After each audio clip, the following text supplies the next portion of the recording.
It's the internet. You're busy. Let's do this. I'm Jeff Grubb. I write over on GamesBeat.com, and I do GrubbSnax here on GiantBomb.com. We are going to talk about some video game news, some rumors, speculation. We're going to do that Quarterman thing. We're going to get into that very soon. First, I want to say hello, everybody watching on Twitch. If you are watching on Twitch, please stay. You're welcome to view this. It's going to be live and free. If you want to ask a question, though, there's one way to do that. You have to go to giantbomb.com/chat and hit the Ask a Question button at the top of the page. Now, in order to do that, you're going to need to hit... or you're going to have to upgrade your account, so go to giantbomb.com/upgrade if you want to do that. All right, we're live.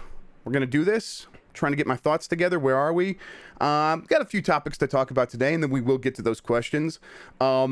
I suppose we could start with the news that just broke right before this, and that is Bluepoint. Sony has acquired Bluepoint. PlayStation Studios has a new studio, Bluepoint. The company that made the Demon's Souls remake and did Shadow of the Colossus. They're like the studio's partnered with Sony on its big recent remakes. Well, Sony acquired them.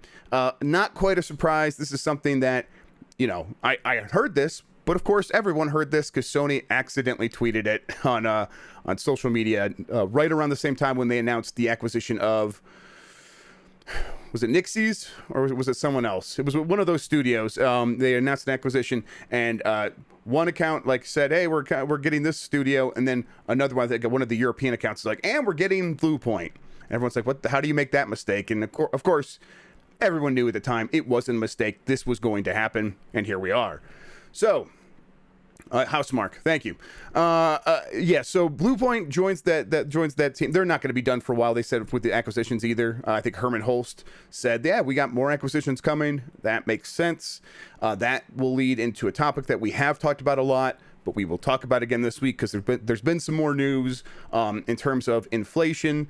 We will talk about that in a second, and why that's so important for these acquisitions.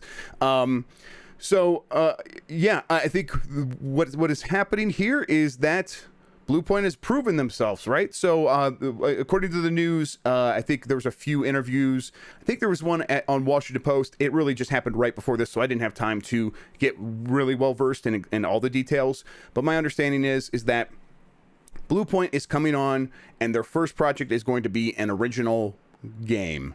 Now, they won't specify if that's an original game with a new IP or an existing IP.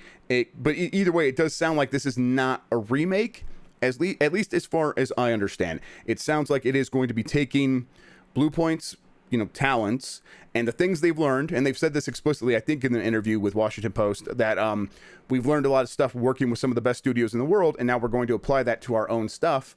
And yeah, that should turn into the first game. And then who knows, maybe it's a sequel to an existing franchise that hasn't had a sequel in a while. I don't know. I know that there are still those rumors that Bluepoint was remaking Metal Gear Solid.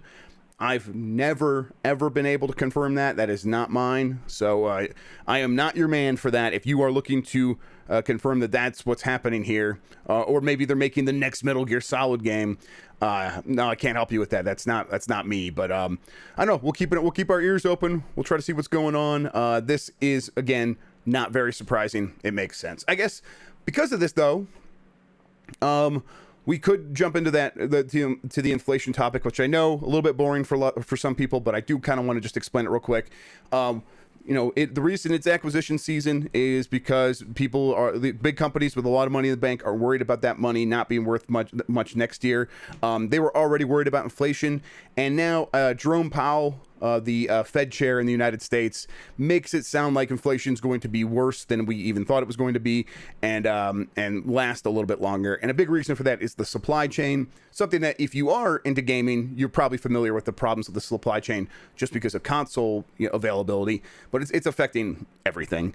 And that supply chain, like the give and take there, where if one component goes missing or is not available, it causes backups for 100 other products, and then there's just the supply chain just whips back and forth trying to catch up, and it's we're still in the middle of that process. And with the supply chain being such an issue, it's going to push prices up because demand is not going down. So it's going to mean prices are going to have to go up to serve people who want to get the products the fastest. And so people are going to be willing to pay a premium. That's going to push prices up. And with that happening, with inflation being such a concern, and like they're talking about numbers of like 4 to 5% per quarter for the next few quarters, that's going to really scare these companies into spending their money sooner rather than later. I mean, it's just as simple as have money in the bank, and even if you are getting, like, let's say they have it in like in a good bond or something that is getting a relatively good interest rate of like 3% or something like that, or 5%. If interest rates, if inflation remains at 5%, they really made no money there, and so their money's just sitting there, not either flat, or more likely their money's gonna be worth less next year. And all these companies care about this because they have billions of dollars set aside, and 5% of billions of dollars is a lot of money. And so I would expect these acquisitions to continue and rapidly through the end of the year for almost all of these companies. So yeah. Okay. You know what? And I didn't put it here. The Nintendo Switch Pro rumors have. What I was just doing right before the show, I was going to have confetti come down, but I couldn't find my confetti GIF that is transparent. And I was going to be like, all right, the Switch Pro is back, everybody. Woo! So just imagine that in your head for me. Just do that. You know what? It is happening if you're listening to the audio version of this. It is happening because I know I can count on your imagination. But yeah, it's time for the Switch Pro, Switch 4K party. We're back. We're back at it, everybody. This one is. The timing on this is kind of unbelievable. I get it. Mochizuki over at Bloomberg has sources that claim that people had 4K development hardware, and Nintendo was like, nope, no, they don't. F you, get the hell out of here. They're mad at Mochizuki now. So the report basically just said that 11 studios had Switch Pro hardware, and like that includes Zynga, and now Zynga is saying we don't have that. And I'll say that real quick. And then Nintendo posted a thing on its investor relations, like social media account, saying we are not sending out 4K hardware for any other Switch. We only have the OLED coming. So I would point people towards like the use of like tense in these different phrases. So like the Bloomberg report says the companies were getting these things, and now Nintendo and Zynga are saying we don't have these things, or we're not sending out these things now. So there's room for interpretation of like, okay, was this happening and they pulled back, and that's what the Bloomberg story is about, and now it's not happening, and that's what Nintendo and Zynga are claiming. It's tough. My hunch here is like, let's continue to not be too expectant that we're going to get a Switch Pro anytime soon. I still think we'll get another Switch revision, before the Switch is all said and done, before we get to a Switch 2 or whatever. I think a Switch Pro still makes a lot of sense for a lot of reasons. It has never really hurt them in the past to do a Game Boy Color, a DSi, a 3DS, a new 3DS. And so I still expect them to kind of get to that point where like, let's do that, ride out the last few years of this generation, and sell to the people who want to buy, who really want an upgrade, our biggest fans, sell them a more expensive console and get more consoles onto the world. There's a million reasons why it still makes sense, but that's just me speculating, looking at the market, and really it's also in a perfect world where we're not dealing with these supply chain issues, not dealing with issues of getting enough chips to actually make this thing work and make it make sense. Again, I still think there's reasons why they would want to push through that and try to get those chips started now, so you get that process in place, and then maybe use that same process for the next gen Switch. But again, that's tough. It takes a long time to figure that stuff out. It's expensive, and Nintendo very much a lot of times is going to be like, yeah, we were going to do that, and we're going to pull back. But right now, they seem very adamant that there's not a Switch Pro happening. So we'll see. All right, let's see. I wanted to talk about The Initiative and hiring Crystal Dynamics. So I wrote a story about this week, kind of explaining what is happening here. There was a lot of concern about this from some people. I think that were, I think it was like their knee-jerk reaction. They saw this, they're like, this is bad news for The Initiative, right? Because The Initiative is supposed to be this quadruple A studio, and they're supposed to be able to they're supposed to be like Microsoft's crown jewel or whatever. And so why do they need to bring in another big name studio to help them finish their game? I looked into this, and I looked into it with people who were also like having that same similar reaction kind of within Microsoft and or you know or adjacent, and after looking into it, it is as simple and boring as I think. Like if you just stopped and thought about it, like this is just a big studio trying to get to be a bigger studio in terms of the initiative, having like 75 people, gonna have a big budget.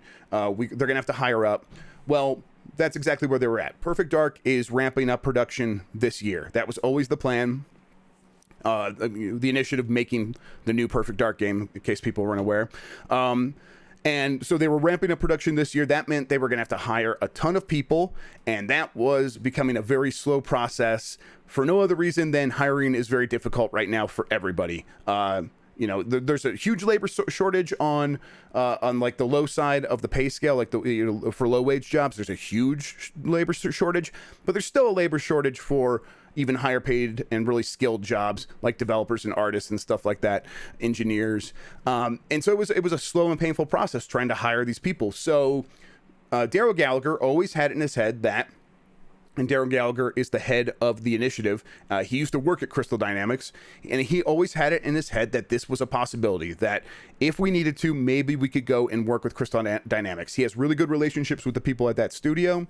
He has really good relationships with the people at Square Enix, and he's good relationships with the people at Microsoft. And he went and he pitched everybody on this idea, and everyone's like, oh, that, you know, that might make sense. I think it was as simple as Crystal Dynamics was available. Now, that is the other side of the story. What does that mean? Why was Crystal Dynamics available and not working on something for Square Enix? That I'm less sure on, other than I think we could speculate that Square Enix is not too thrilled with the Avengers, maybe not thrilled about the idea of taking on another bet that you know they are where they take on all of the risk. And taking that guaranteed money from Microsoft, this is all speculation on this side of things, but taking that guaranteed money from Microsoft might have seemed like a real good deal. There's also the possibility that maybe Microsoft is thinking about purchasing Crystal Dynamics. I don't know about that either. I cannot confirm that, but also that lines up if you kind of look at things like maybe that makes sense. Does Square Enix really want to keep going down this route where every time it does a big Western game and it doesn't sell 10 million copies, it complains about how it's such a huge failure, and you know the Avengers, pretty big failure I think overall, I think in the grand scheme of things, but the point is, will Square Enix want to continue making those bets in the future? I have my doubts. So sorry, I accidentally hit something there. And so, yes, so then back to the initiative. This is the initiative trying to make things make sense for them right now, where, yes, they could have considered hiring hundreds of people to ramp up production on Perfect Dark over the next year. That was an option.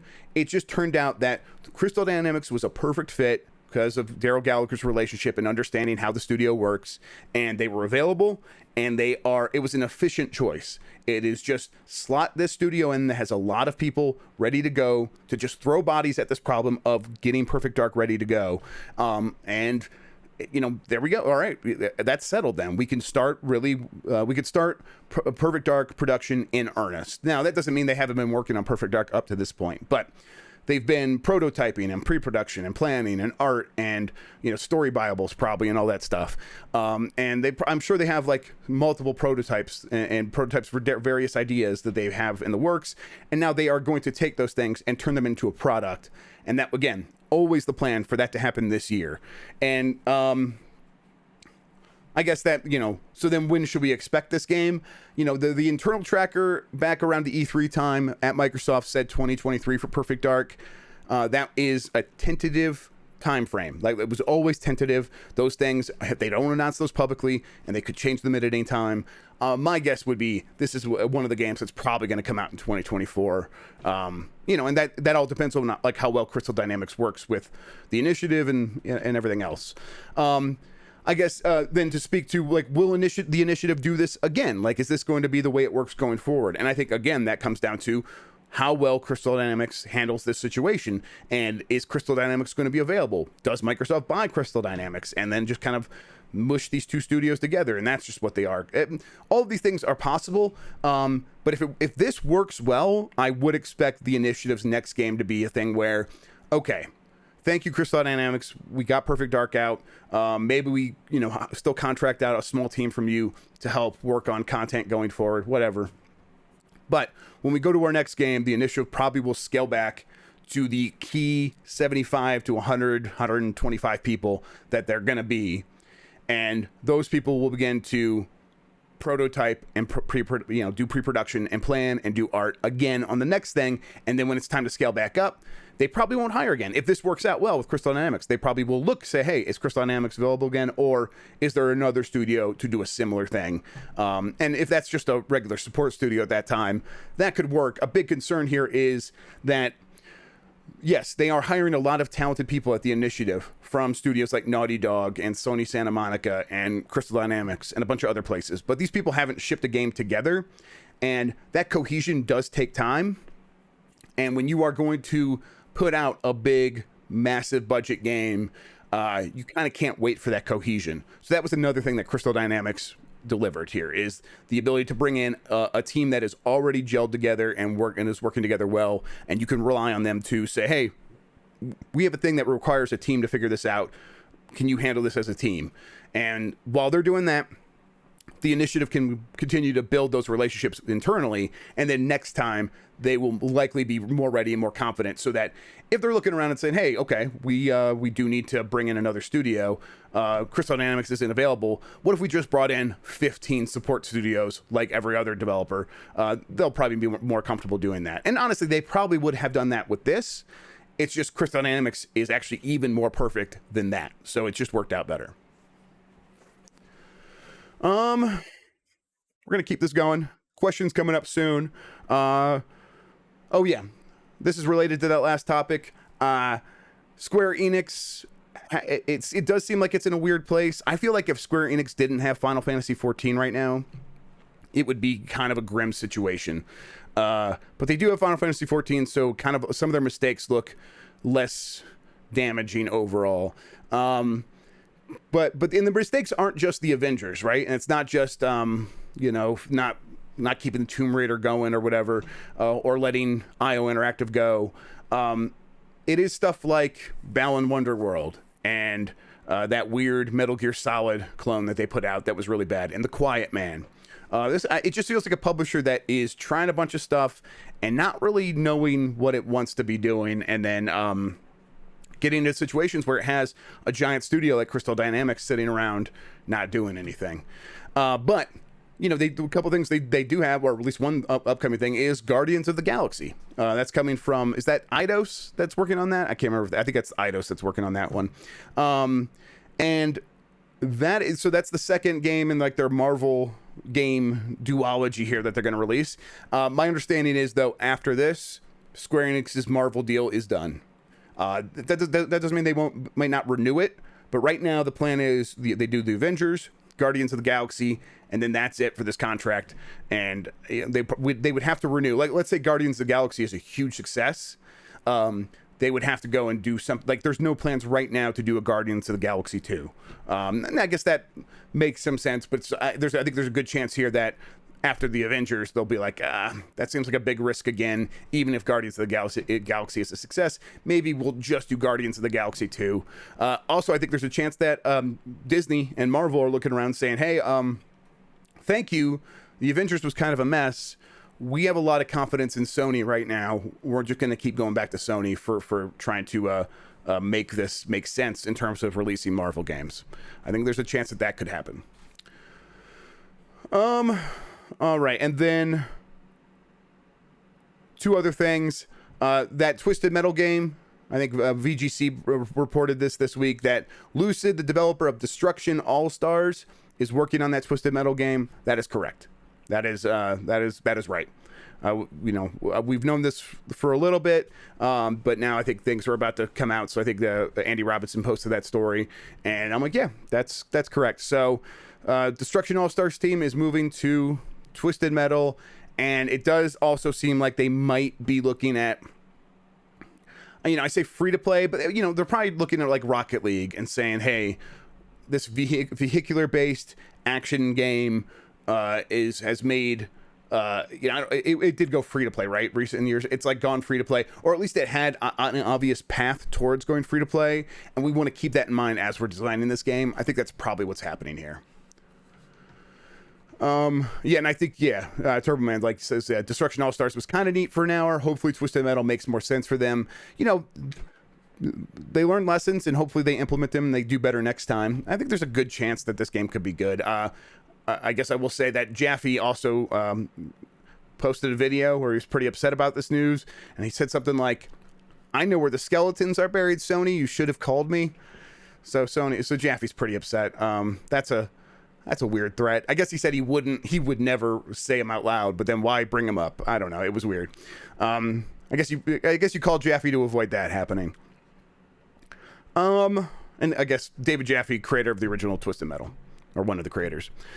Finally, Strauss Zelnick was on a panel with Phil Spencer and someone else, and they were talking. The topic of Game Pass came up, and Strauss Zelnick said something to the effect of, Game Pass has 30 million subscribers. Isn't that right, Phil? And Phil like smiles and like, the official number is 18 million. And a lot of people are like, man, he smiled, and that's that number. Like, so he probably knows he would be privy to that information. No, that he made up that number. I was pretty confident that he made it up. I checked. He made up that number. That's not where Game Pass is at right now. Game Pass is above 18 million for sure, but I think it's probably still in like the early 20 millions and not the late 20 millions. I guess I could be wrong there. But it was like at a 21 million around E3 time, I think. And it's or 20 to 20 million. And then I think it had a good E3. Microsoft had a good E3, right? Where, hey, there's a lot of big promises being made, a lot of games that are being promised for Game Pass. And maybe people got excited about that. I think the more likely motivator is going to be big games actually coming out. So Back 4 Blood, some people will join then. But Halo and Forza and then Redfall next year, and then definitely by the time they get to Starfield, Starfield, by then they will definitely get to a point where we'll see them jumping up back by the millions and getting to 30 million. If it was at 30 million, they would have said something. Okay, I'm back. Sorry about that. Yes, some breaking news for my kids. Okay, let's see here. All right, that does it actually for the stories anyhow. So if you have a question, you could send it in by hitting the Ask a Question button. I'm going to get to it right now. Let's hit the button here.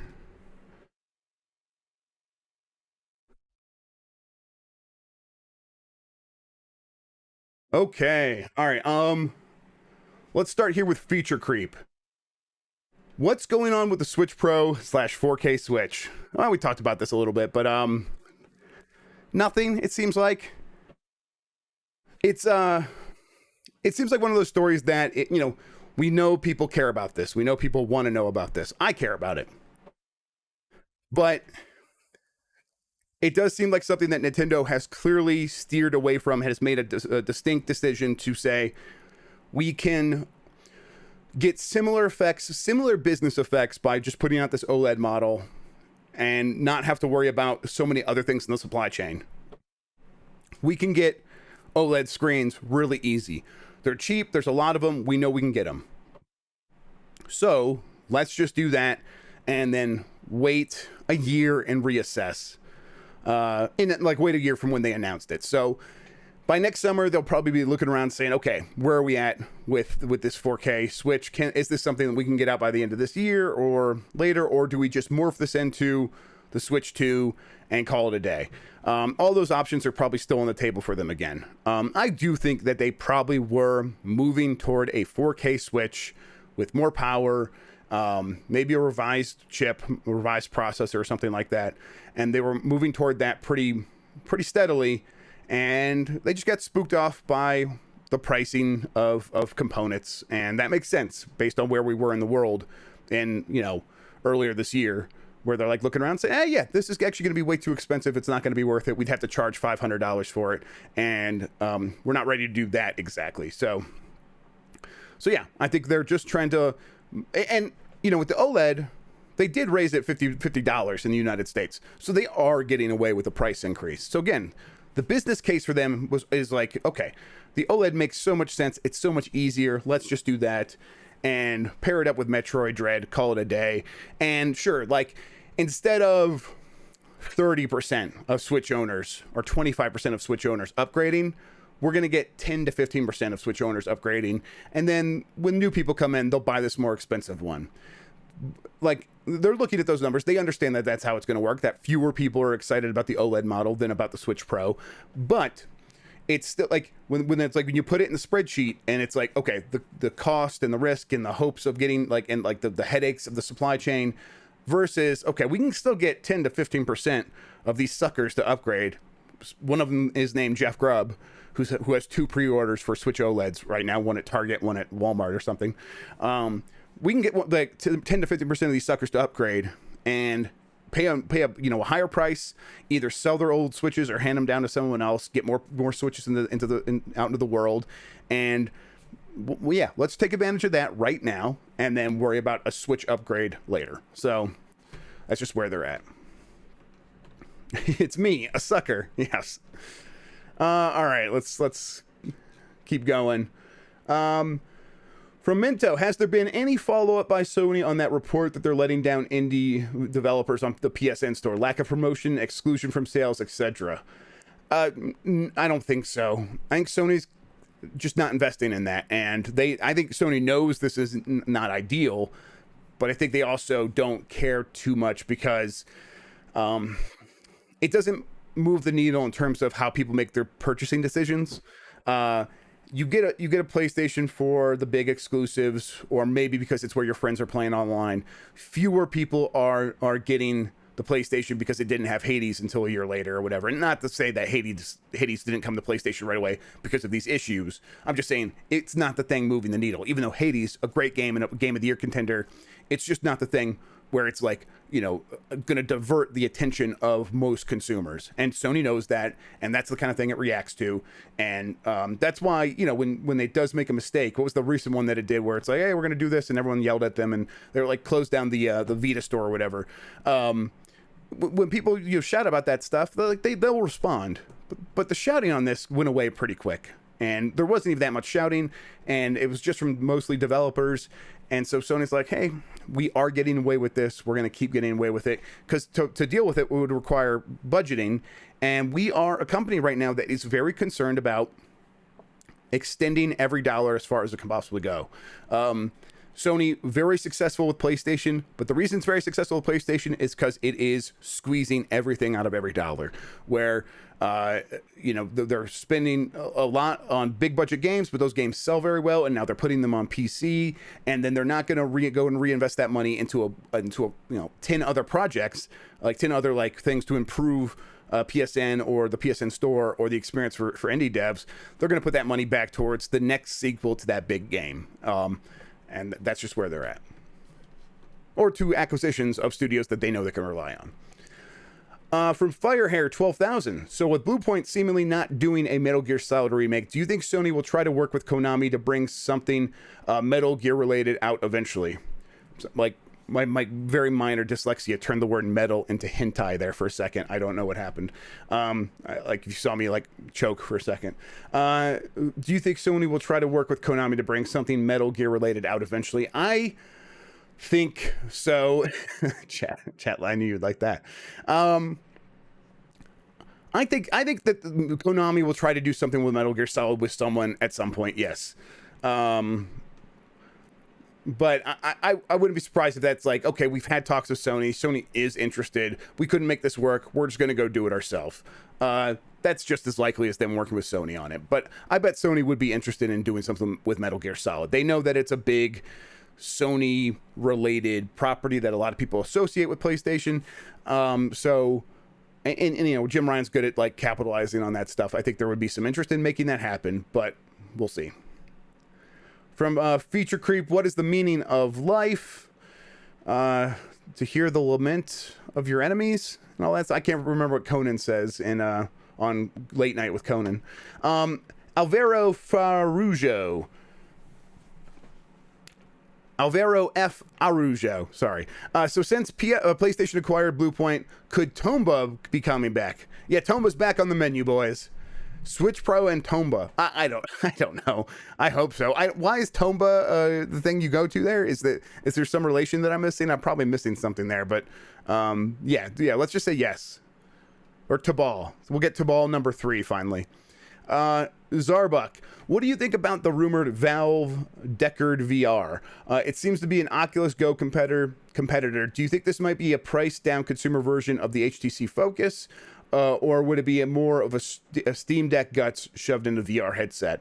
I think it's probably that latter, right? So I don't think HTC and Valve are working that directly on hardware together anymore. Like the Valve Index was just Valve, not HTC. HTC still has their own VR headset at this point.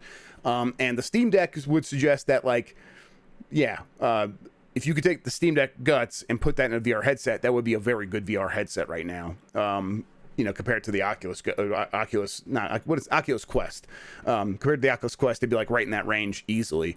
So that would be pretty cool if they could do that. But what is their thirst for something like that? Especially if the Steam Deck takes off. I guess if the Steam Deck doesn't take off, what would be their thirst in that situation either? So I don't know. There's a lot of like unknowns that they would have to factor in. I think they're probably going to focus on the Steam Deck for quite some time though. JV, what is with Bloomberg and what is with the Bloomberg Switch 4K stuff? We talked about it, but Mochizuki does have good contacts, good sources. I'm like, I want to give him the benefit of the doubt here. He is doubling down on this stuff. If I feel like if he was completely wrong on all this stuff, I feel like he would have just put his tail between his legs and never really talked about the Switch 4K again. But here we are, back, a new story from Mochizuki about this specific topic with a lot of details about exactly how it went down. And Nintendo comes out and says, we're not doing that now, and we have no plans for another Switch in the future. And Nintendo has never said we have never sent out this stuff. They didn't say that, at least as far as I'm aware. Maybe they did, but when I went looking, Nintendo never denied that this stuff ever happened. They're just saying this is not what's happening now, and they're saying it to their investors because they don't want their investors to think that this is what's going to happen going forward, which, fair. But that's the thing. I just wish Nintendo would come out and say specifically what is inaccurate about the report. And they did some specifics about, no studio right now has that stuff. And maybe Nintendo recalled it, and that's why no studio has that stuff. But they didn't say they never had it. That's the thing. And not that I want to like people to run away and say, oh, then the Bloomberg story is definitely true. I don't know one way or the other. But I think that there just is room for both things to be true is all I want to bring up. From Casual. Hi, Jeff. As someone who loves rhythm games, the genre seems fairly dead to me. Cadence of Hyrule and Fuser are great, but the time in between is too long. Is the genre dead? Is it in a coma? Or am I simply too impatient? Much love. I think, it's one of those, it's going to come in waves. It's going to come, I think, we'll definitely get it. We'll come to a period again where we're getting a lot of rhythm games all of a sudden. I'm sure of it, because there's just going to be people looking around making indie games who are going to say, hey, I love those games. No one's making them anymore. I'm just going to do it. And obviously that's what we got with Cadence of Hyrule and the game it was based on. But that's gonna they're gonna look around again and say there's nothing out there. Let's just do it ourselves. And suddenly we'll have 5 of those games in a year or something like that. I don't know if we'll ever get to a point where it's like Metroidvanias where we get 10 a year every year, no matter what. But rhythm games will surge back at some point. From Shadow Viper 00, hi Jeff, who came up with the name GrubbSnax? There's multiple angles to that. So Bugsnax is a video game, and I just stole that name and made my name GrubbSnax on Twitter for many months because I am a huge fan of Octodad. So when they announced Bugsnax, I was like, yes, give me some of that. I'm GrubbSnax. And my name was GrubbSnax on Twitter for a few months, and then when Jeff Backelor reached out to me about doing this show, he's like, what any ideas for names? And I'm like, I don't know. And he, immediately he was like, well, we've been calling it GrubbSnax. And I'm like, let's just do that. And he's like, yes, all right. And immediately, Dan Auer was already had art. Oh, I think he must have had art already worked on because it was a day later. He was sending stuff out with the logo and stuff. So I was happy. I'm like, yeah. First of all, we don't like not having to like spend time coming up with a name is great. But I'm glad they were already thinking about it. That was fantastic. Feature Creep asks, has Castlevania Advance done well enough for Konami to consider putting out the DS games? Very good question. We'll look at this and look how it does, like how far, like how high it stays on the various charts on these stores. I hope so, because I love those games. I love the Advance games a ton, and it's a great port. I think M2 is, they're a bunch of geniuses when it comes to ports. They did a really great job with these games. The DS just would require, those DS games would require a little bit more work, because you are going to be taking dual screen games and porting them to single screen platforms. And yeah, that's going to require more time and effort and engineering and figuring out how user experience engineering or whatever. And I don't know if Konami, even if the Advanced Collection does really well, if Konami will have the appetite for that. I'm kind of skeptical. I'm not getting my hopes up, basically. So I am instead just getting my 3DS out and putting those games on my 3DS and playing them there. Let's see. What's up with the next Dragon Age / Mass Effect? Which one comes out first? Dragon Age is the next one up. Let's see. I put in my, I think in a recent story a few months back on GamesBeat, that I believe Dragon Age 4 is tentatively scheduled for, I think this is right, for October of next year. That's going to shift. That's going to move around. It could be further out. It could slip. That could just be a placeholder date that even they themselves are skeptical of actually hitting. But right now, that's the plan. I think internally is to get that game out in October of next year. Or maybe, no, I'm sorry, that was Dead Space. See, I'm mixing things up. Dead Space is October of next year. So yeah, don't go print that. My bad. See, I'm mixing things up. I think Dragon Age, though, is still kind of in that time frame of like late next year into 2023, right? That sounds right. So I'll have to double check. I'll look into this. But then Mass Effect is not going to come for quite some time, until like years later. So we are looking at like quite some time between now and when we're going to see anything from Mass Effect. All right. Jay Sake, hey Jeff, I was wondering if there was any chance of Red Dead Redemption 2 single player DLC at some point. I would pay an embarrassing amount of money for Mexico and the Red Dead Redemption 1 story content and port it in, but I realized, judging by GTA DLC, that's unlikely. Yeah, it's unlikely. They are much more concerned with ensuring that Red Dead Redemption Online eventually turns into something. I guess I don't know how dedicated they are to that, but if that's not working out, it's not like they're going to shift those resources to back to like Red Dead Redemption 2 DLC. They're just going to be like, well, Red Dead Redemption Online didn't work. Let's go do something new. DLC is just not worth their time, I think. It's just the cost-benefit analysis, the opportunity cost. DLC just is not something they're interested in. Yeah, Looter Jennings asks, is Red Dead Online doing well? I think it's doing okay relative to a lot of online games, but obviously it's no GTA Online. But I think they were kind of hoping that it would kind of reach like get into the same ballpark. Yeah, GTA Online, a freak of nature, exactly. All right. From Capen, do you think Epic is working on a streaming solution for Fortnite on mobile now that they have said they won't be on the App Store for years? Seems like a great way to get some of that revenue back. Yeah, maybe. I mean that option would work, I think. I don't know. I feel like once anything you have to do outside of the App Store, and this is something they learned on Google Play, because they were on Android for a long time, but they weren't on the Google Play Store. And they're like, Android's open. You could just go and download this from the web and install our game. Do that. They learned, that's why they were also suing Google. They learned that, okay, even though it's like open, any sort of barrier or friction you introduce to the player is going to reduce your return on investment like tenfold. So anytime you put up like, okay, do you want to install this thing? It could be a virus, or there's like, 50% of your people leave right there. And just telling them to go to a website to download the thing, 50% of your people leave right there. So I don't know if they think it would be worth it. I think they're going to just keep fighting this. In the meantime, you're right. For years, why not just go for it? And then you have that solution in place if you need it in the future. And I'm sure Epic has that in mind. But I don't know. I bet they're looking at it and saying it would just be best if we could get back on the App Store.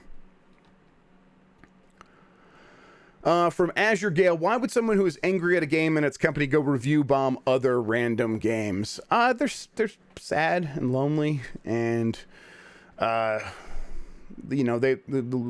dopamine deficient and looking for ways to just get a slight thrill from anything in their world, and going and being righteously angry at something for no good reason is always a good use of your time. I don't know. A lot of times it's just kids who are having trouble regulating their emotions, right? I'm sure there are a lot of adults who are in the exact same excuse, but it's just young kids still who haven't fully matured and are like, okay, I'm mad about this and people need to know, and then they go just lash out in random places on the internet. So yeah, it's weird. From Edune, why do we need Twitter or Reddit? We don't. We do not. We don't. They have become like defaults in their spaces in a lot of ways. And therefore we should nationalize them and turn them into utilities, and then we can keep them around. Otherwise, we don't need them. From Ridley Deckard, do you think Hitman VR is going to be released on PC? I'm not sure. Like, has it been? It hasn't been a year since release because it came out in January of this year. So let's wait for a year. Let's let it come onto Steam, and then because it's on Epic Game Store right now, let it come out on Steam, and then see if at that point if they release the VR content on the Steam version, and then port it to Epic as well. But I'm not positive. I think that there's a chance, but I also think there's a good chance that studio very busy on a lot of other things, and they'll just be like, Sony paid us for that. Unless someone else is going to pay us, we're just going to leave it on PlayStation. From Dudeman1876, will the Game Boy Advance Metroid games come to Switch? You would think if they were going to, they would have already. With them also like clearly not planning to put Game Boy Advance games on the Nintendo Switch Online service anytime soon, at a certain point, it's like, why not just do a Metroid 2D compilation? You could sell that. You could probably sell that for $50 with all of the 2D Metroid games, and sell it before Dread, and call it a day. If they were going to do it, they would have done it. So it seems like I'm going to say no. They're not going to come to Switch, at least not at any time soon, and not like as like one, not all at once. Maybe they'll get to a point where like they'll add fusion in some way. I don't know. It'd be nice if they were just all in Dread, like just all those games were in Dread. Nintendo doesn't do that anymore, though. From Dominito, does Microsoft have any big plans for Tokyo Game Show this year? I wouldn't say so, no. I think they've, flat out explicitly said as much, right? Where don't expect much from them at Tokyo Game Show. But, there's a chance that third parties could show up and have Xbox announcements. I think the one thing that everyone is hoping for is something Persona related. There is going to be a Persona announcement, I think, at the Tokyo Game Show. But I think the last announcement was just wallpapers for your computer and your phone or something like that. That's what someone told me, which is just wild. That's like part of their anniversary announcement. Like one of their someone mentioned that it was just going to be wallpapers like before it happened, and then the fact that that's exactly what it was is it's baffling. So don't get your hopes up too high for anything Persona or Sega related, but I think that there's a chance that Persona 4 Golden could come to consoles and maybe comes to Xbox on Game Pass, but that's a guess and speculation. And then Persona 5 comes much later. Mighty War Canoe says, what's the deal with Interplay these days? Was there someone impersonating them on Twitter earlier this year? Will I ever get an MDK remake? Yeah, your Murder Death Kill remake's probably not going to come. And probably not at all, but probably, if it does, probably not anytime soon. And I can't remember like what the Interplay thing was. I do remember the name popping up again this year. But Interplay was Did they get folded into Atari? I'm having trouble remembering the lineage. So I don't know. I'll look into it. Right now, I'll just say don't get your hopes up for anything with that related. From R. Latham, how comfy is that gamer chair? I've been thinking about upgrading my office chair to a comfy gaming chair. I like it. It is comfy. It is it's heavy, which is good and bad. So it's good because it's so heavy at the base that if I lean back, it never feels like the chair is going to fall over, even if I lay all the way back. I still feel fully secure, which that certainty that it's not going to flip over is actually a big part of comfort, where like your body's not tensed up, you're not like trying to balance yourself, you can just relax and lay back. And like, you know, if you put on a YouTube video or a movie on your computer for a second, you know, during your lunch break, if you're eating and you want to like, you know, lean back and put on a show, you can comfortably do that. When you're trying to sit up, I think it's also pretty comfortable because it's got that nice lumbar support, and I don't have the pillow on, and for me that's good. But like this, I can work pretty comfortably like this. The one issue I would say is you might want to consider taking off the armrests so you could really get close up to your keyboard. I have it on and I bump it against the desk a lot, and that's frustrating. But other than that, like, it's comfy. Now, you don't need a gamer chair to be comfortable though, and there are a lot of like just basically the Aeron chairs. Is that how you say it? The Herman Miller Aeron? Heron, the blue Heron chairs, you know, those are like the considered the ideal, most comfortable chairs that are also like ergonomic and well suited for long-term sitting and stuff like that. So if you're just caring about comfort, maybe do that. But this is definitely like, it does feel like sort of like the lazy boy of gaming chairs, and be able to sit back and put it in a bunch of different situations. I do enjoy it. I actually put a review up of this chair on GameSpeed if you want to read that, so check that out. From Winterize, Xbox announced a few more big games on Game Pass today with Scarlet Nexus and AI, the Somnium files. Oof. Woo. Will they take their foot off the third-party Game Pass gas for 2021 and rely on Halo, Forza, Age of Empires, or do you think it's full steam ahead still? So, we talked about this a little bit last week. Microsoft has billions of dollars already earmarked, already planned to be spent this fiscal year, which I believe ends in July for them. So we, you know, January, February, March, April, May, June. So it ends at the end of June, right? So they have not spent most of that money, it seems like, and that money is dedicated for getting stuff onto Game Pass. So with that in mind, I would assume that we should see them actually hit the gas even more.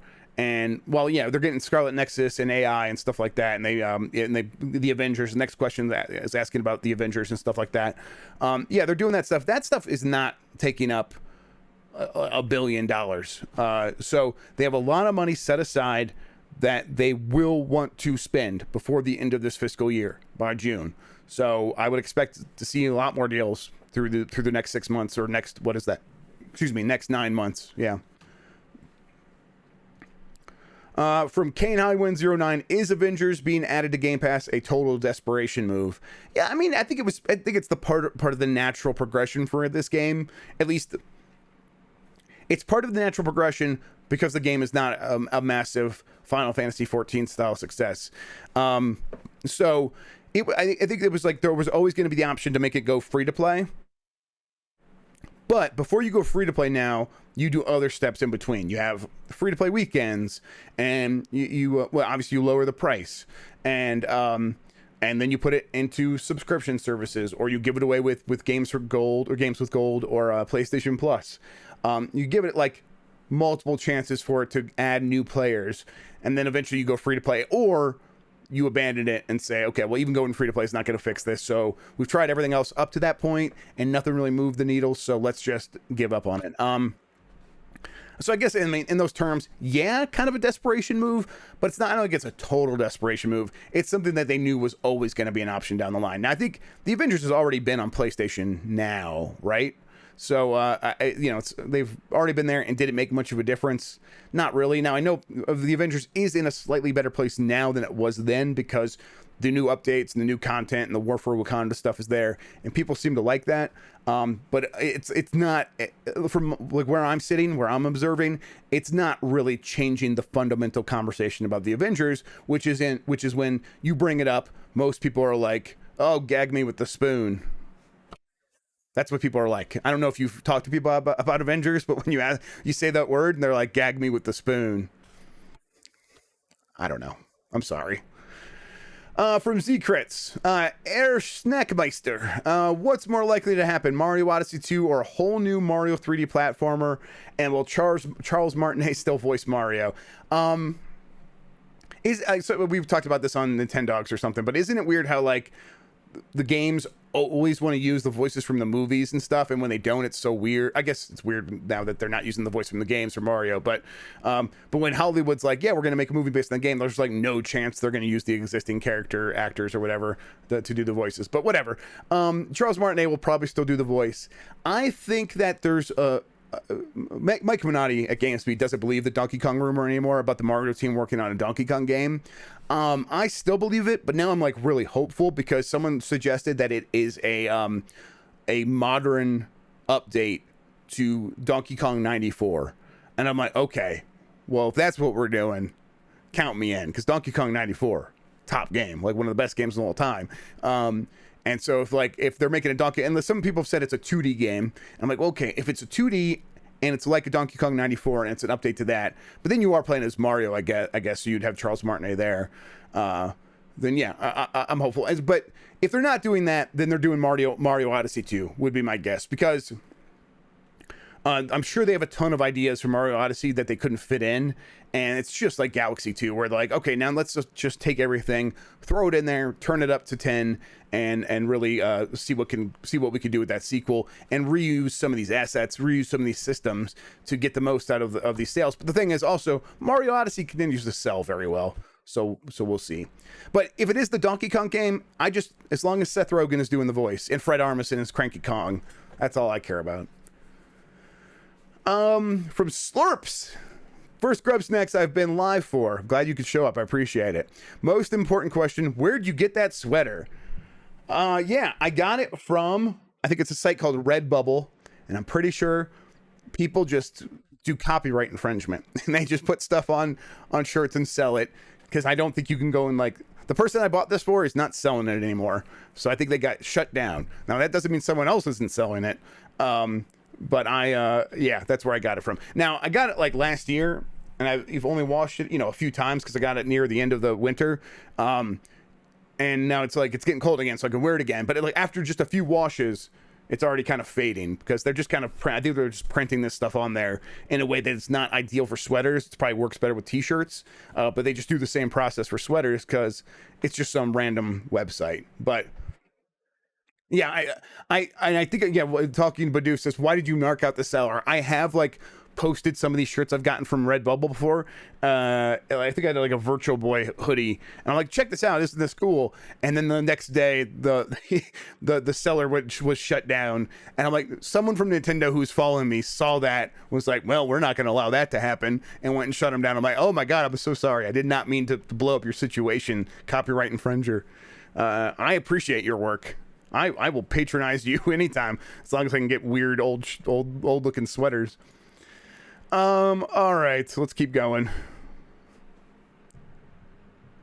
From Snake, could Bloomberg's info on the Switch Pro possibly be any more definitive? 11 devs corroborating seems kind of crazy, so why is Nintendo lying to investors? Again, I don't think they're lying. I 100% think that it could be both things are true. 11 developers got 4K hardware, development hardware, and now they've sent it back to Nintendo, because Nintendo's like, we're not doing that, we need that stuff back. And Nintendo says, we are not sending out hardware. Present tense. There is a space in between for the story to be accurate and for what Nintendo is saying to investors to be accurate. Nintendo cannot lie to investors. That is not, they are not lying.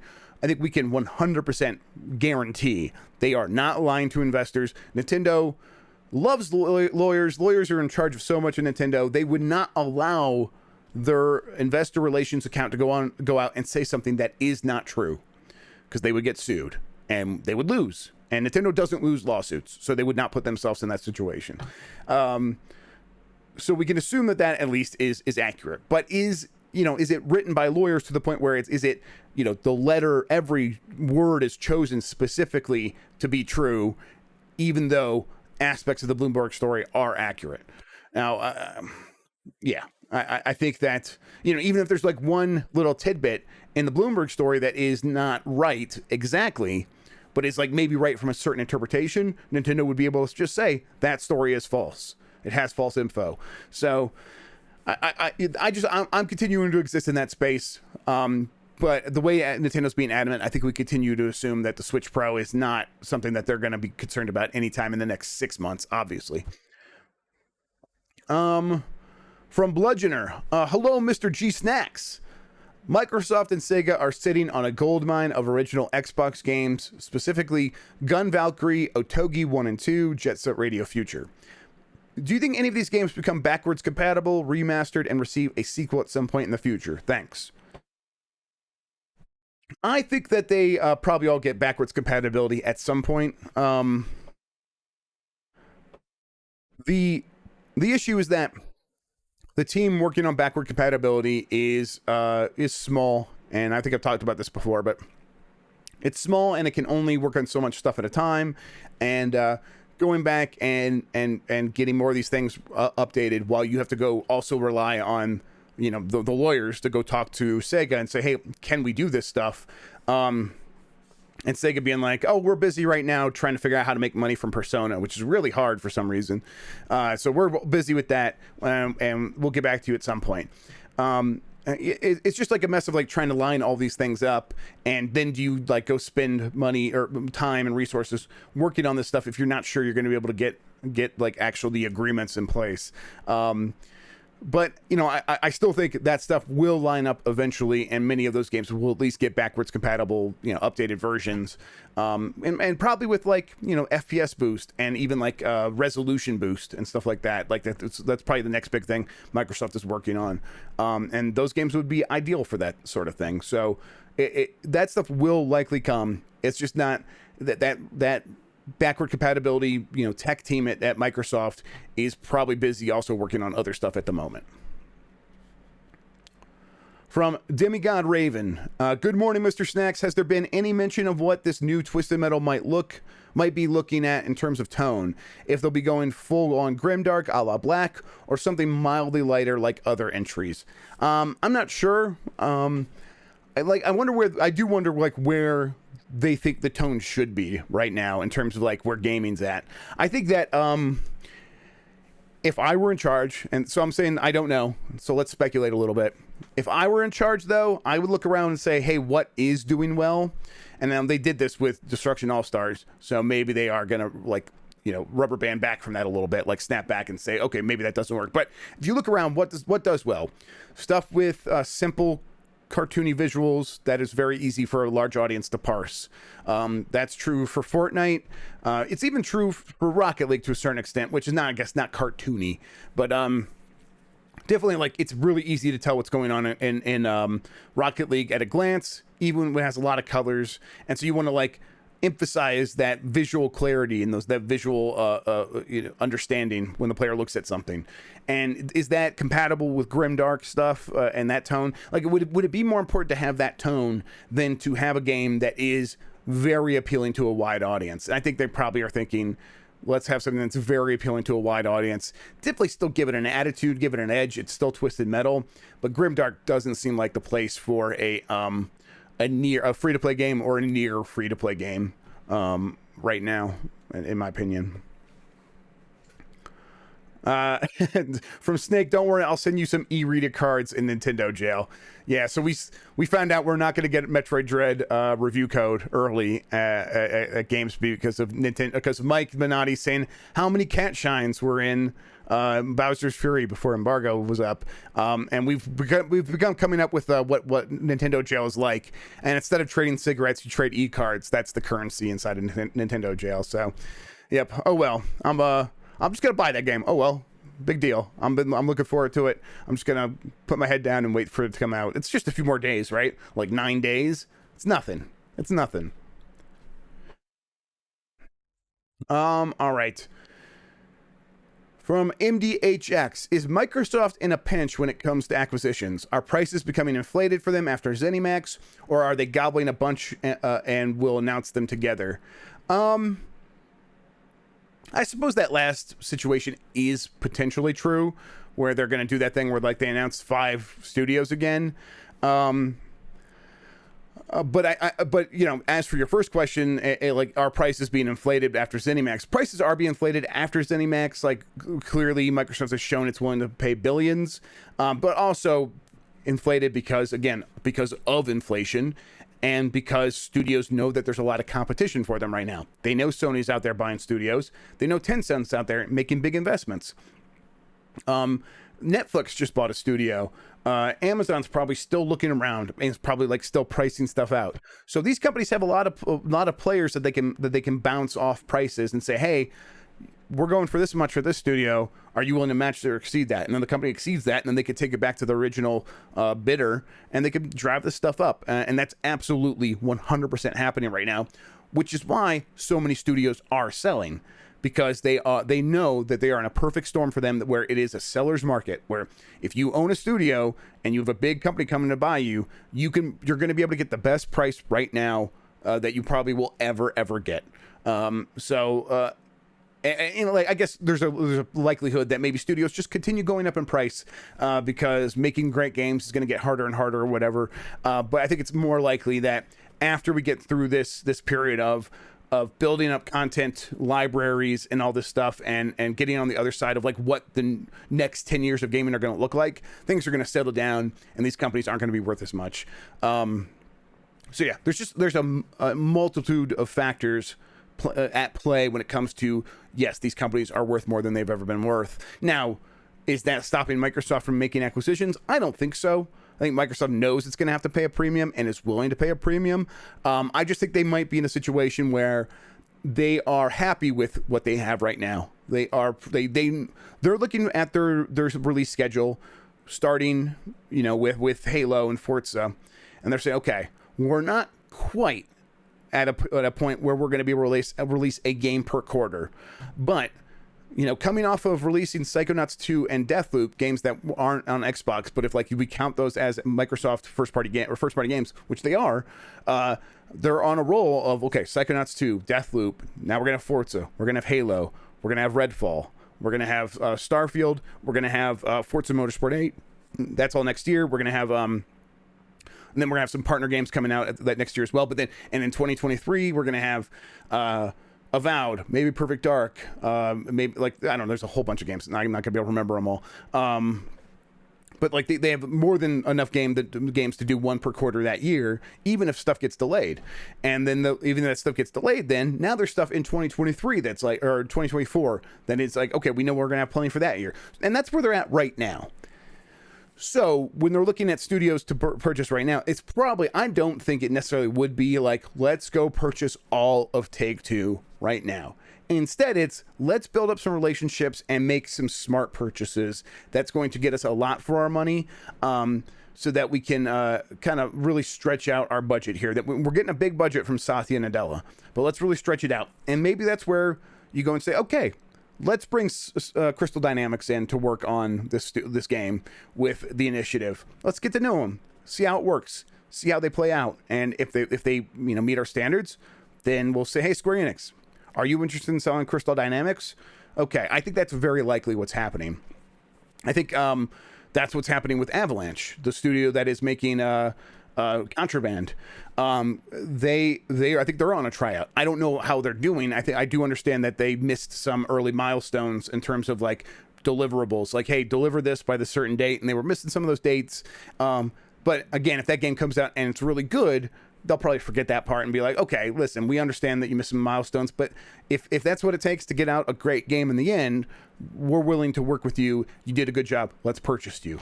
They're working with IO Interactive. I think IO Interactive might be on a tryout. I think that's where they're at right now, where they're happy with what they have, so they could pump the brakes a little bit and then say, okay, let's take a look around and see what we can we can purchase and make sense. Now, we go back to inflation, and a year from now, if you've tried these studios out, the money you're going to use to purchase them, even if they like, let's say they're worth a little bit more this year than they will be next year, they'll still be pretty expensive next year, these studios, but the money you use to buy them will be worth less. You'll probably have to actually end up spending more. Again, it's confusing, but the money they have now is going to be worth next year, so there's going to be pressure to act now, even if they are like, even if the idea was to try out these studios long term and see if they could fit in there. I think they're going to be pressured to move just to spend this money to get it off their books so that they can invest it into a studio and have that studio start making money for them. I think that might be the other side of things there. All right, how are we doing? We're doing pretty good. We've answered a bunch. Let's keep going though. I got a few more I want to talk about. I do see a lot of questions here, but so far so good, everybody. I want to just say thank you so much for sending in all these questions. It's been a good GrubbSnax so far. Let's see. Let's scroll down. I think I got discombobulated here a little bit. All right, here we are. From Feature Cream, any word on the price of the new Nintendo Online tier? If it was good news, you think they would have told us, right? It is, so right now it's $20 per year, and if it was $25 per year, they would have just said it, I think. So what are we expecting? Like, to me, I think it's got to at least be $40 per year. If they're not telling us, I hope it's only 30, but I think it's going to be 40. And I think they're going to say, oh, and we're going to add some other online features to make this a more premium experience or something like that. But even that, like, I don't trust that stuff to be any good. It's Nintendo. But I think they might try to charge 40. 40 would be insane. I agree. But I think it's got to be 40, or else they would have said something already. Or at least they are deeply considering $40 per year right now, and they want to do it, and they are trying to come up with the messaging to explain why you're going to pay them $40 per year. Yeah, we'll see. But there's no like insider word on what that's actually going to be. From X put name here X, are the supply chain issues also affecting the Xbox mini fridge? Where does Microsoft expect me to store my snacks? We've actually talked about this on this show in the past. It's one of my topics. The Xbox mini fridge is supposed to come out this year still, but they are having supply chain issues. Those supply chain issues are pushing up the price, and they are trying to avoid that. I think they don't want to sell it for more than $200. I think they said. They didn't say. What I've heard is they don't want to sell it for more than $200, but the supply chain issues, and actually if they're going to get it out this year, like, that's going to be really difficult. So they're trying to figure it out. I think they are going to figure it out, but I think it's probably going to come out and be pretty expensive. And they're just going to have to bite that bullet a little bit. But yeah, supply chain issues are 100% affecting the Xbox mini fridge. Let's keep going here. From Blackheart Vinyl, if Microsoft grabbed Crystal D, do you also think they'd go for Eidos Montreal 2? I think they would be Square's last remaining Western studio. I can't remember if that's exactly right. There's something there. But Crystal Dynamics has a couple studios, and if Microsoft were to buy both of them, I think there's one in Austin. I can't remember where the other one is. But then yeah, Eidos would be. I think there's a chance Microsoft might be looking into it, but Microsoft's not trying them out, right? So it doesn't like fit the narrative. That doesn't mean they wouldn't also consider them. It's possible. From Trelution, Jeff, Mr. Snax, if you're nasty, any chance of a new Suikoden game or collection at least? I know a lot of the team is off on Kickstarter. Eiyuden Chronicle, man. Yeah, Suikoden is something I know everyone wants to come back, but I think you might have to just rest on Ayuden Chronicle for now, and just be happy with that. I think a new Suikoden, I guess a collection is always possible. People love those games, so I think there's a chance for a collection at the very least. From Chamurai, I like that. Mr. Snax, with Banjo-Kazooie slated to come to the Switch, any chance for Diddy Kong Racing to make an appearance? Yes. So when Banjo-Kazooie got confirmed, I think we can say that there's a possibility for any of those rare games, those rare and not rare as in, the rare limited N64 games, starting with Banjo-Kazooie, but I think Diddy Kong Racing actually seems like a prime one that probably would come next. I think that Nintendo owns all of Diddy Kong Racing, so that's not even really an issue, because while Nintendo did give some of the IPs to Rare when it went to Microsoft, Diddy Kong Racing is something it kept in its entirety. So it owns the IP and the code and everything. So Nintendo could do whatever it wants with Diddy Kong Racing. It's the other Rare games, though, like Jet Force Gemini. Anything that was in that Rare collection a few years back. Is that stuff going to come? Blast Core? I think there's a really good chance that all of that stuff will come. The question remains around GoldenEye and Perfect Dark. GoldenEye, because of MGM, who owns the Bond license, that could be challenging. I think they might figure it out. I'm not too hopeful. Perfect Dark was a sticking point with Nintendo and Microsoft when Microsoft was working on an updated version of it, and Microsoft owns the IP, and I think might own owns the IP and the characters, but Nintendo owns the copyright to the code for Perfect Dark. So Microsoft had to get permission from Nintendo for the Perfect Dark remaster that it was working on, and they had it for a long time. And the game was about to come out, and Nintendo was like, actually, no, we're not going to do this. So that game has been a sticking point in the past, and I think if I were Microsoft and Nintendo's like, hey, can we put Perfect Dark on Nintendo Switch Online? Microsoft's going to go like, yes, but you have to say yes to our thing now and let us actually put this game out. And Nintendo might still be like, oh, really? Okay, never mind then. We'll just go without. And again, this would all be Nintendo's doing, but I think there's a chance that Nintendo might be that way.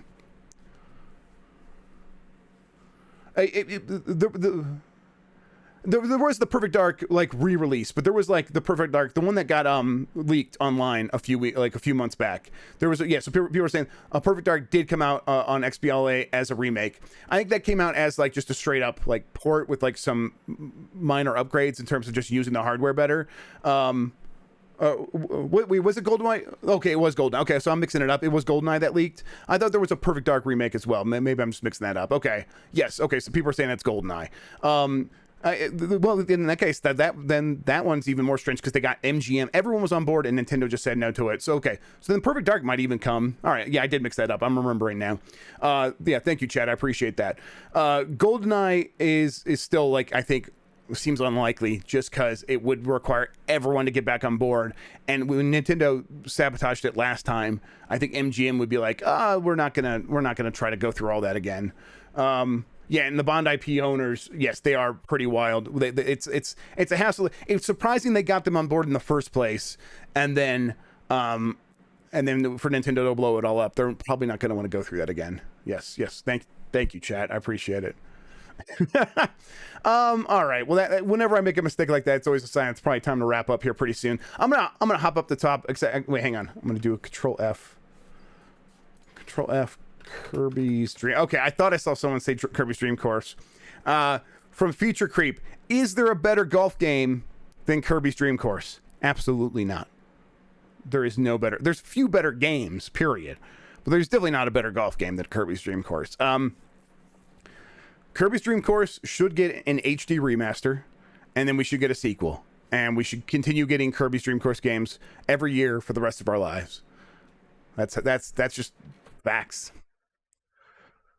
From Christian, speaking of TGS, have you seen how ugly the new PES game is? Holy shit, what happened? I mean, they went free to play, right? So they're going to try to run on mobile and everything. It's probably going to have crossplay across all those things. They are probably doing the lowest common denominator there. From Looter Jennings, what's a movie or TV show that has a lot of critical acclaim that you just don't care for? It's been a week since the internet was mad at you, so let's get the cycle going again. I don't know, a lot of them. I feel like the only really great TV show is The Sopranos and like Breaking Bad. Maybe I haven't watched The Wire. I keep meaning to go back to The Wire, but everything else is kind of not that. It's kind of, I don't know. It's fun trash, and I love fun trash. But that's kind of how I feel about TV. I think Game of Thrones was never as good as everyone said. That first season was okay, and then everything else was kind of like, oh, this thing's trying a bit too hard to be special, and it's not actually succeeding. But everyone agrees the last season was bad. I just thought it was not great up until that point, even. And then in terms of, let's see, I'm trying to think of a movie that everyone likes that I don't. I don't know. I'll keep thinking about it. All right, I'm gonna hop to the top here. From Kane Highwind, best Wingstop flavor. I just like buffalo. I like hot buffalo. I can't remember if they like what their like really hot stuff is. Do they have like atomic buffalo or something like that? Usually I just need something that's just hot buffalo. That spicy level is really good for me, and then I like the taste of spice as well, like that spiciness. Yes, Ryan saying Perfect Dark did come out on XBLA as a remake, so yeah, I was thinking of GoldenEye. Thank you again, chat. Any favorite veggie / vegan dishes? There's occasional, like I'll do like a tofu curry or something like that. We have one of those food delivery things, a Home Chef, I think is what it's called, and we'll do the veggie option at least once a week. And I don't know, whatever I don't pay too much attention to actually what I'm eating, because like eating's like a whole thing for me where I don't love the process too much. That's definitely an ADHD thing, it turns out, the touch sensitivity thing. So I just treat eating as like, okay, the food's here, I'm gonna eat it, I'm gonna get it done, and get back to my life, is what I try to do most of the time. It's a weird thing, I know, but what happens is people are like, hey, well, how was that dinner? It was good. Well, what did it taste like? I don't fucking know. I wish I could tell you. I know I ate it. I wish I could tell you what it was like, but I have no words for you. I just turned off my brain and shoved it down my face. So I often don't even like remember the name of what I'm eating. From Beta Max, Jeff, any word on those mysterious Xbox big buys? Everyone was very on edge last week. Like I said, as that stuff was happening, I had not heard of any acquisitions. I had not heard of any big moves. And so when that stuff pops up and I haven't heard anything, I just say, hey, it could happen. I'm not privy to everything, but I'm going to continue just saying I've not heard it. And when the last few times that this stuff has popped up and I hadn't heard anything, nothing happens. And that kind of happened again. So let's just keep waiting. We'll see. From G Vallo, sorry if this came up, got here late. I think there's a chance all those new Final Fantasy ports end up in a collection on Switch. Yeah, almost certainly, right? They're gonna that's the whole strategy there. Release it on mobile and on Steam first, places where people are like, I guess I'll buy it there. But then when it comes out on Switch, you're like, okay, I'll double dip, whatever. I think that it's a deliberate strategy, I think. Yeah. From JV, should Nintendo just avoid internal hardware stuff altogether and wait for cloud gaming to be good enough to use? No. The thing about the Switch is that it works because of its form factor. It works because you could put a backbone on a phone. You can, right? But the phone hasn't turned into a Switch competitor because the form factor is important, that when you pick up something and it's a dedicated little handheld gaming device with all of its internal hardware right there ready to go, you turn it on and it's like all you see is games. It just becomes like this little gaming ecosystem that you can rely on, and you end up wanting to play a lot of games on it and wanting to buy a lot of games on it. And it fits into your life as a gaming system, and you think of using it as a gaming system. And I think a lot of that does depend on having the internal hardware there and know that you can take it with you anywhere. If you rely on the cloud too much, you lose some of that. You lose some of that magic, and I'm not saying they shouldn't rely on cloud to a certain extent. They will, and they have. But I don't think that should be their one magic bullet where they're gonna, their turnkey solution here. Where all right, we're just gonna do that, and then we're gonna be set for whatever the Switch is gonna be in the future. Having that internal hardware is gonna continue to be very important for the core audience that it has. Maybe building beyond that, cloud will be important, but do we really rely, or do we really believe Nintendo would be able to like successfully implement a cloud gaming solution in the way that Microsoft has? And even then, it's like not the best. It's like pretty good, but yeah, we'll see. From Zach Chase, got here late. Any update on Tom Create / SD Gundam? No, I'm not sure. No, no update. Sorry, I'll keep an eye open. We'll see.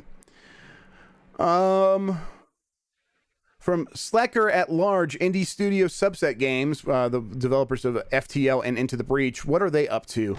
Good question. FTL and Into the Breach, both fantastic games.